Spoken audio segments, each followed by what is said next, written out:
Here's a quick measuring tip.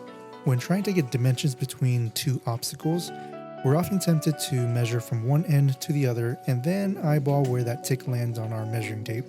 Instead, measure from one end first to a round number like 10 inches, then make a mark. Go to the opposite end, measure up to that mark, and then add both dimensions together. You can then take that dimensions and go make your cut. Your measurement will be spot on and the fit will be perfect.